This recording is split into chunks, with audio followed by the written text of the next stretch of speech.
Não sei vocês, mas tem uma coisa que me incomoda bastante no D&D, principalmente, tá bom? No Tormenta também tem um pouco disso, que é quando você quer criar itens, quando você quer usar as suas perícias, ferramentas para estar criando alguma coisa. Eu sempre achei um tanto quanto limitado, né? Não era só limitado agora, sempre foi. Era sempre difícil você ter uma utilidade talvez maior para perícias. Tormenta deu uma corrigida nisso, é um pouquinho melhor, as perícias têm mais utilidade.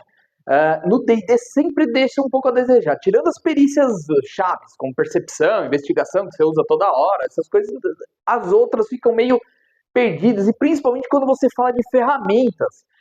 Me incomoda bastante essa parte. E hoje eu vou falar de criação, o que mudou para o D&D 2024 e como eu imagino que deveria ser isso, essa relação do mestre com os jogadores para utilizar isso mais no jogo. Eu acho que é muito pouco utilizado. Então, chegou agora, rola a iniciativa então!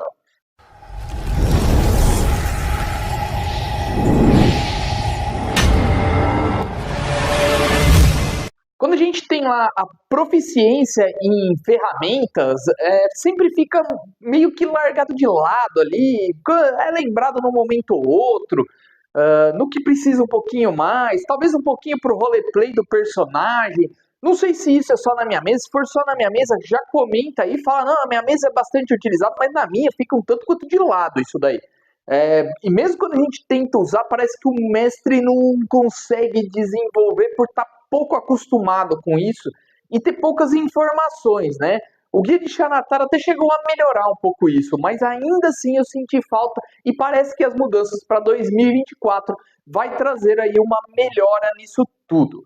Mas antes disso, para a gente poder continuar utilizando as ferramentas, eu preciso que você se inscreva no canal. Essa aqui é a ferramenta que a gente tem para criar RPG, né? Para a gente ajudar as pessoas a desenvolver o seu RPG e nós mesmos também desenvolvemos, tá? Quando tem os seus comentários aqui, a gente aprende também junto de vocês. A gente não tá aqui só para falar o que tem que ser feito, a gente também tá querendo aprender aí o que tá rolando em outras mesas, tem maior contato com vocês.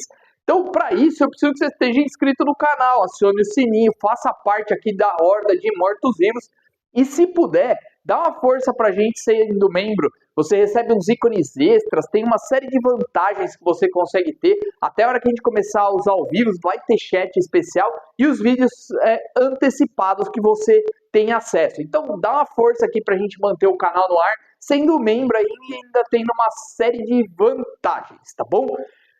Mas deixa aquele like a hora que você quiser no vídeo e já compartilhando você já está ajudando demais a gente. Mas vamos lá para a parte da criação de itens. Bom, a criação de itens houve uma série de modificações. Procuraram facilitar um pouco mais que isso seja mais utilizado.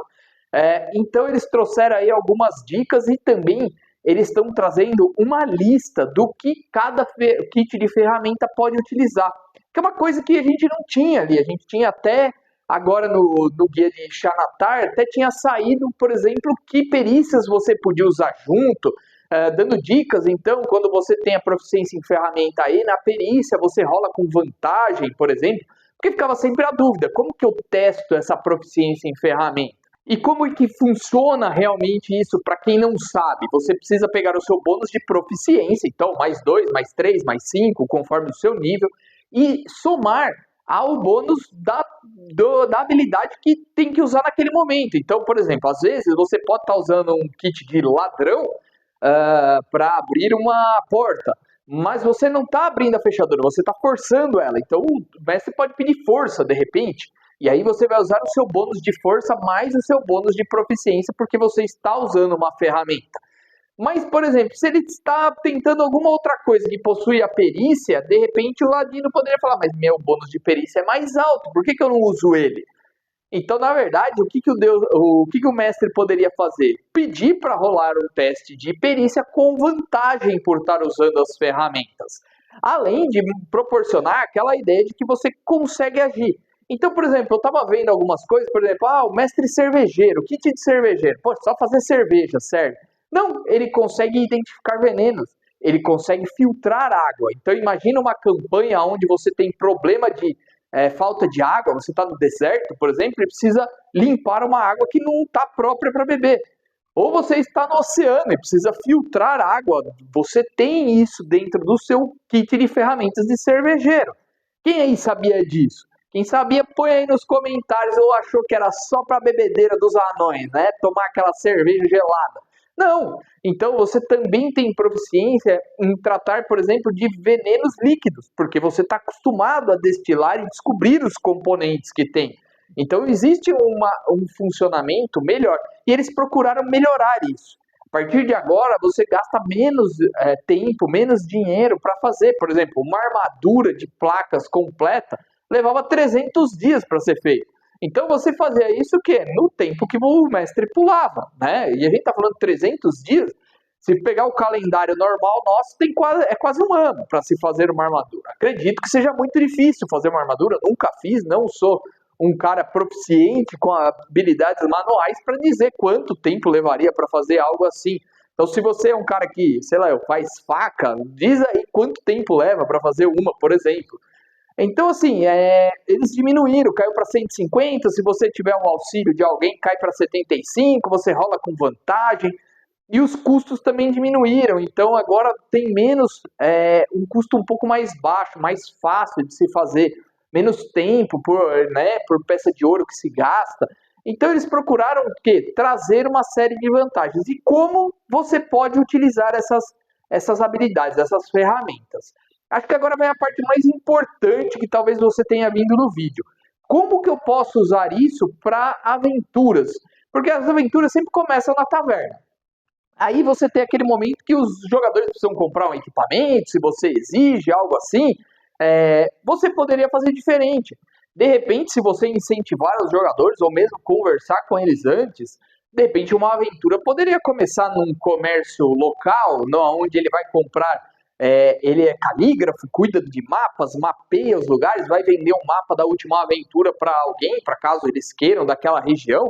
É um comércio que seria interessantíssimo para numa cidade com muitos aventureiros. A pessoa tem interesse em comprar um mapa de um local que de repente vai explorar, e você trazer isso para de repente ele achar um mapa muito antigo que conta uma história de repente sobre um tesouro ou sobre um templo perdido, e ele consegue reconhecer algumas coisas que talvez outras pessoas não tenham conseguido, que seja um segredo mais obscuro, que uma pessoa que não é proficiente em ferramentas de calígrafo perceberia. Ou mesmo um de escrita, né? O próprio escriba, né? Tem outros nomes que se usa, mas, por exemplo, ele poderia decifrar um texto que está escrito ali do lado, perceber alguma nuance, alguma coisa, e com isso começar uma aventura. E por que não alguém de uma outra loja, por exemplo, um mestre cervejeiro, não poderia contratar os heróis em vez de ser o taverneiro, ou o chefe da guarda, ou o rei, né? Alguém que fizesse parte de outro comércio. Talvez com um pouco mais de criatividade você consiga introduzir essa parte de criar itens dentro do seu jogo. Por que não deixar criar, por exemplo, agora com o kit de herbalismo, você consegue criar poções de cura. Aí você vai falar, vai ficar apelão, os jogadores vão sair com 20 poções de cura lá. Tudo bem. Para o mestre, você sabendo que eles vão fazer isso, você pode colocar mais encontros. Você pode não colocar poções de cura no caminho, ninguém tinha poção de cura, só os que eles saíram. A gente jogou com um grupo que foi até a descida ao Avernus, que foi um tanto quanto curioso, porque ele não tinha clérigo e não tinha paladino, né? Foi escolhas bem inteligentes do nosso grupo, né?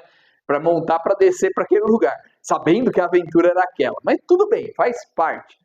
Então a gente tinha um guerreiro feiticeiro, um ladino, tínhamos um pistoleiro e tínhamos ali também um outro monge. Era o mais perto que a gente tinha de um clérigo. O que a gente acabou fazendo? A gente comprava muita poção de cura. Então a gente estava sempre comprando nas cidades e saía com 30, 40 porque precisava, né? A gente bebia poção de cura como bebia água, quase. E o que aconteceu? Por exemplo, o meu, ele tinha essa kit de ferramentas de mapas. Então ele ia mapeando os lugares, tentando fazer algumas coisas, procurava localizar, e isso acabou ajudando dentro do Avernus a gente a se localizar, a conseguir tomar decisões, às vezes, de como fazer, mesmo sendo mais difícil, sendo um local totalmente diferente. Mas a gente conseguiu introduzir isso um pouco mais. Então, eu acho que essas ideias podem refletir dentro da sua mesa, até para trazer um roleplay. Não precisa se prender muito, Mas, por exemplo, o cara que é ferreiro, consertar uma armadura que foi danificada, de repente, você está numa olaria antiga dos anões, abandonada, de repente religar ela, se você tiver as ferramentas também para consertar o que for necessário, tem também esse kit que pode ser utilizado. Então veja que você pode criar histórias, por exemplo, munições, você tem número limitado de flechas, então com isso, nos momentos de descanso, quem usa flecha teria que ter essas ferramentas e fazer flechas, usar madeira, de repente quebrar cadeiras, mesas para poder criar as suas flechas. Poderia ser uma pegada diferente que, combinado com os jogadores, pode tirar o peso do mestre. Às vezes a preocupação do mestre, nossa, ficar controlando quantas flechas, quantas tochas, quantos não sei o que do jogador, acaba deixando um pouco de lado porque você fica sobrecarregado. Mas os jogadores podem fazer isso, por que não? Eles controlaram o número de flechas dele para entender que a ideia que o mestre está querendo naquela aventura é que eles sejam desafiados pela falta de recursos. Então, com isso, ele entendendo que esse é um dos desafios do jogo, ele faz o controle de flechas e fala, nossa, tá acabando, vou usar espada, não vou usar tanto, vamos ver se eu acho madeira para poder, no próximo descanso, fazer umas flechas extras, coisas desse tipo. Ele vai pensar duas vezes se ele dispara. Isso tudo pode criar um clima diferente dentro da mesa, um clima talvez de suspense. Se você, por exemplo, está no Ravenloft, por exemplo, se você quiser tornar um pouco mais difícil, você criar essas dificuldades. Ou mesmo a criação, por exemplo, de ácido, fogo grego, né, fogo alquímico. Né? Então, tem tudo isso que você pode estar colocando dentro do seu jogo e deixar os jogadores criarem isso. Ah, mas eles vão ficar mega apelão. Não vão. São itens assim que podem modificar o jogo, mas você faz algo a mais para eles. Bota uma dificuldade a mais. Bota aquele momento que ele usa água benta no morto-vivo, que ele joga o fogo alquímico, sei lá, num golem de madeira. Deixa ter esse momento dentro do jogo e acho que vai ser muito mais prazeroso até se ele tiver feito. Porque eu falo assim, até mesmo o inventor fica um pouquinho limitado, assim. Eu sei que existe a classe inventor, que tem uma série de vantagens, mas, por exemplo, se você faz um personagem que tem kit de ferramentas e perícias para ser um inventor, por que não deixá-lo criar alguns itens que faça sentido? Pegando assim um pouco canastrão mesmo, no estilo de comédia, mas, por exemplo, lembra aquele japonesinho dos Goonies que tinha uma série de itens, soltava óleo da bota, disparava a luva que nocauteava o ladrão? É bem estilo comédia, mas por que não deixar ele criar itens que de repente solta óleo escorregadio, solta ali umas steps que pode perfurar o pé dos seus adversários, ou mesmo, por exemplo, ele construiu uma arma onde ele consegue colocar fogo alquímico dentro dela e num único ataque ele consegue liberar isso e dar mais dano. Depois disso ele precisa recarregar. Então assim, vai ser um ataque a mais só, não vai criar tanto problema para você. E aí, o jogador vai se sentir super satisfeito. Nossa, minha marreta soltou fogo quando eu bati nela. Você não precisa ter uma explicação de engenharia toda, por que funciona, como funciona. Cara, você conseguiu fazer, você tem as perícias para isso e ela funciona. Tá? Não precisa ter uma explicação, por mais que a engenharia seria impossível ter. Ok, é RPG, a gente está falando de fantasia, de criatividade. Então, seria um momento talvez épico para aquele jogador, uma simples marreta que a hora que ele bate solta fogo junto, solta ácido, sei lá, solta água benta. Tudo depende do que você está criando. Então, o que eu estou querendo trazer aqui é que essas modificações que ocorreram vão facilitar bastante, além também de facilitar, por exemplo, a criação de pergaminhos mágicos, aquele mago que precisa muitas vezes de pergaminhos. E por que não deixar ele ter? Você vai criar mais encontros, vai aumentar no 1, 2 ali no encontro para tornar um pouco mais difícil, já que ele está criando. Você, como mestre, tem as ferramentas para balancear e ao mesmo tempo você não tira a emoção do jogador de fazer aquela coisa extraordinária, de usar o pergaminho que ele mesmo escreveu. Você não vai deixar, nossa, ele vai poder escrever quantos pergaminhos quiser. Não, você cobra um tempo, cobra dinheiro dele, ele tem que saber a magia. Uma série de pontos você pode manter, mas não deixa, não corte isso deles. Eu sentia muito falta, porque eu adorava criar coisa e pra mim acho que era uma das coisas que eu ficava mais chateado, tanto lá no AD&D, né, segunda edição, quanto no D&D 3.5, mesmo no quinta edição ainda faltava bastante. Foi melhorando, né? Acho que teve alguns momentos que melhorou, mas eu achei que faltava bastante. Mas põe aí nos comentários, o que você acha? Você acha que falta bastante? Você acha que deveria ter mais isso? Ou não, você está satisfeito? Eu não ligo muito para essa parte do que eu estou trazendo aqui para vocês. Então, Tô aguardando os comentários, vocês querem bater aquele papo legal com você? Então põe aí.